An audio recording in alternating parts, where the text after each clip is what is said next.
Jadi mengontrol emosi ini adalah bagian dari kemapanan iman. Tapi orang marah itu bukan maknanya imannya kurang. Justru kalau orang punya iman, dia akan marah ketika kehormatan Allah dilecehkan. Ketika nama Rasulullah dihina, dia akan otomatis marah. Itu namanya al-ghadabu lillah.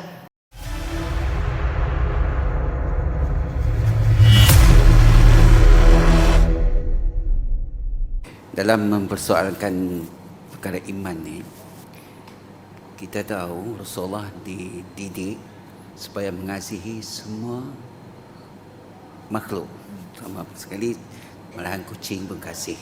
Dan ada para ustaz-ustaz yang saya dengar yang menghilangkan iman seseorang itu sengaja sedar ataupun tidak sedar dalam masjid ini, termasuk saya lah, nafsu cepat marah. Adakah ini benar? Sebab jarang diperkatakan di dalam majlis macam ini, nafsu seorang itu yang tidak boleh mengawal nafsu marahnya, dia belum sempurna iman dia. Sebab kejadian Rasulullah mengasihi, malah baling batu darah semua, malaikat minta nak hancur kemudian di Taif tu, Rasulullah kata tidak, aku yang lemah. Adalah itu iman yang paling tinggi, mana kesabaran. Terusnya, yang pertama perlu kita pahami bahwa amarah ataupun kemurkaan itu bukan sifat yang selalu kurang, bukan sifat yang negatif. Dia justru adalah sifat yang baik manakala ditujukan atau disebabkan oleh perkara-perkara yang layak membuat dia marah, maka ia adalah perkara yang baik. Oleh karena itu tidak heran kalau Allah Azza wa Jalla juga memiliki sifat murka dan marah. Tapi Allah hanya marah dan murka disebabkan oleh perkara yang memang layak membuatnya murka. Lalu hanya marah dan murka kepada pihak-pihak yang memang layak untuk dimurkai. Begitu pula manusia, walillahil mathalul a'la. Kita layak untuk murka atau marah kepada pihak-pihak yang memang layak untuk dimurkai dan dimarahi. Lalu disebabkan oleh perkara yang memang layak membuat kita marah. Jadi marah bukan sifat yang buruk atau jelek. Dia adalah sifat yang baik manakala disebabkan dan tertuju kepada sesuatu yang memang layak. Tapi kalau kita marah dan murka kepada perkara yang tidak layak, atau murka kepada pihak yang justru tidak sah untuk dimurkai, maka inilah perkara yang buruk. Dan banyak orang seperti itu. Ada perkara-perkara yang remeh paham ya. Jadi perkara yang kecil tapi membuat kita marah. Perkara yang hanya berkenaan dengan diri kita, entah karena perkara yang bersentuhan dengan fisik kita, ataupun perkara yang berkenaan dengan harta kita, ataupun perkara yang berkenaan dengan harapan kita tidak dia penuhi secara maksimum, kita marah. Ini marah yang tidak layak. Oleh karena itu dikatakan bahwa Rasulullah Sallallahu Alaihi Wasallam adalah orang yang paling baik akhlaknya. Tapi kadang-kadang beliau juga marah dan murka. Kenapa? Yaitu idan tuhikat hormatullah.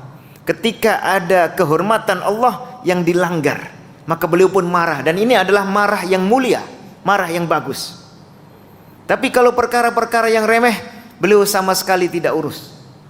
Ataupun perkara yang hanya menyebabkan masalah kecil, beliau dikatakan oleh sahabat Anas bin Malik radhiyallahu anhu, selama sekian tahun menjadi pelayan Rasulullah, tidak pernah mengatakan sesuatu yang tidak beliau lakukan, mengapa tidak dilakukan? Ataupun sesuatu yang beliau lakukan, mengapa engkau melakukan ini? Artinya untuk urusan rumah tangga, urusan terkait dengan makanan, mungkin terkait dengan masakan, terkait dengan perabot di dalam rumah, tidak pernah Rasulullah marah akibat itu atau gara-gara itu. Jadi beliau sangat memposisikan marah hanya pada perkara yang memang layak. Ini pertama ya. Jadi harus kita pahami bahwa marah itu tidak selalunya sifat yang buruk. dia justru adalah sifat yang baik, manakala marahnya itu adalah akibat perkara yang memang layak untuk dimarahi. Oleh karena itu Allah Azza wa Jalla juga memiliki sifat ini, tetapi hanya kepada pihak-pihak yang memang layak dimarahi. Lalu yang kedua, ketika seseorang itu marah, manakala kita marah, maka ada pilihan-pilihan perbuatan. Ada perbuatan yang menyebabkan hasil yang buruk, walaupun ini muncul karena marah. Misalnya Nabi Musa alaihissalam, beliau ketika datang melihat kaumnya marah, ketika melihat kaumnya ini menyembah, emosi, ghadbana asifa. Lalu beliau mengatakan, bi'sama khalaftumuni min ba'di, alangkah buruk yang engkau lakukan sepeninggalku ketika aku tinggalkan. Bahkan beliau sampai lupa lembaran-lembaran Taurat yang diturunkan oleh Allah dilemparkan ke tanah sampai terpecah-pecah. Kenapa? Karena marah yang memuncak. Marahnya benar, marahnya adalah akibat mereka melanggar perintah Allah, karena mereka menzalimi Allah, melakukan syirik, karena mereka mendurhakai perintah Nabi Musa yang merupakan pesan dari Allah Azza wa Jalla. Marahnya benar, tapi sikap yang beliau ambil bukan pilihan yang terbaik. Nah, oleh karena itu kita melihat dari ulul azmi minar rusuli ini, kita melihat Nabi Muhammad alaihissalam marah pada tempatnya, tapi beliau memilih tindakan atau perlakuan marah ini dalam pilihan yang paling sempurna. Tadi seperti Tuhan sampaikan ketika beliau di Taif, diceritakan dalam sirah, beliau datang ke Taif itu sekitar 10 hari, berjalan dari Mekah menuju Taif dengan jalan kaki, ditemani oleh Zaid bin Harithah radhiyallahu anhu. Lalu berdakwah dari satu orang ke orang yang lain selama beberapa hari di Taif. Tidak ada satupun yang menyahut dakwah Rasulullah. Ketika seorang Rasul berdakwah kemudian orang ini menolak, maka dia orang kafir yang sudah layak untuk mendapatkan azab dari Allah. Bisa diadab saat itu juga, tetapi biasanya dikembalikan kepada Rasul. Apakah sudah waktunya diturunkan azab, ataukah engkau menghendaki untuk ditunda? Ketika apabila Rasulullah pulang daripada Taif, tidak ada satu orang pun yang menyambut dakwah beliau. Lalu sebelum pulang itu, orang-orang Taif ini menggerakkan budak-budak kecil, semuanya membawa kerikil melempari Rasulullah sampai beliau berdarah. Kita bisa bayangkan, sampai beliau dilindungi oleh Zaid bin Harithah. Lalu setelah itu turunlah, konon dalam buku-buku sirah, turunlah malaikat Jibril bersama Malakul Jabal, malaikat yang bertugas dan berwenang untuk mengatur gunung, menawarkan kepada Rasulullah, bagaimana kalau kita hukum saja? Kalau engkau menghendaki ya Rasulullah, Allah sudah mengizinkan untuk aku timpakan gunung Ahsyabain kepada mereka. Tapi Rasulullah menolak. Kenapa? Walaupun beliau marah, tapi beliau masih bisa mempunyai pilihan yang terbaik, yaitu memberi mereka kesempatan.